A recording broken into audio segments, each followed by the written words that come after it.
வணக்கம். BNCயின் டாப் 5 செய்திகளை பார்க்கலாம்.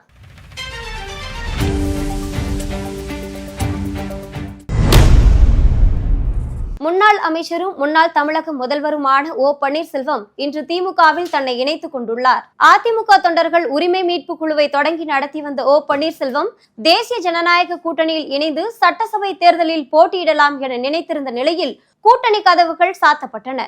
அதிமுகவில் இனி இணையவே வாய்ப்பில்லை என்று உறுதியாக தெரிந்தவுடன் திமுகவில் தன்னை இணைத்துக் கொண்டுள்ளார் ஓ பன்னீர்செல்வம்.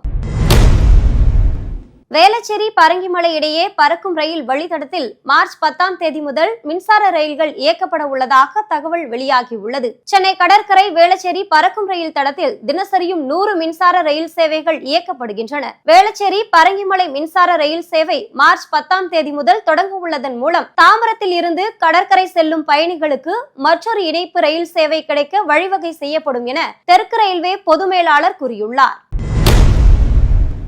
டெல்லி மதுபான ஊழல் வழக்கில் முன்னாள் முதல்வர் அரவிந்த் கெஜ்ரிவால் விடுதலை செய்யப்பட்டுள்ளார். ஆம் ஆத்மி வகுத்த புதிய மதுபான கொள்கைகளில் சதி திட்டம் அல்லது குற்றவியல் நோக்கம் இல்லை என கூறி மாஜி முதல்வர் கெஜ்ரிவால் மற்றும் துணை முதல்வர் மணிஷ் சிசோடியா ஆகியோரை விடுதலை செய்து டெல்லி நீதிமன்றம் உத்தரவிட்டுள்ளது.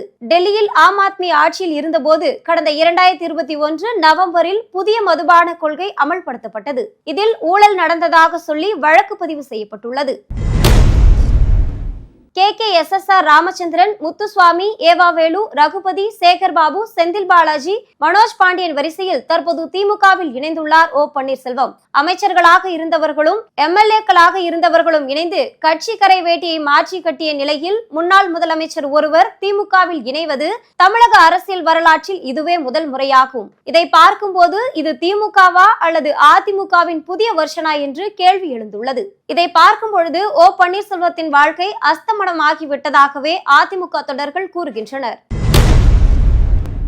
தமிழ்நாட்டில் விரைவில் சட்டமன்ற தேர்தல் நடத்தப்பட உள்ளது. தேர்தலுக்கான தேதி எப்போது வேண்டுமானாலும் அறிவிக்கப்படும் என்ற நிலையில் இந்திய தலைமை தேர்தல் ஆணையர் ஞானேஷ்குமார் நேற்று சென்னையில் அங்கீகரிக்கப்பட்ட அரசியல் கட்சிகளுடன் ஆலோசனை மேற்கொண்டார்.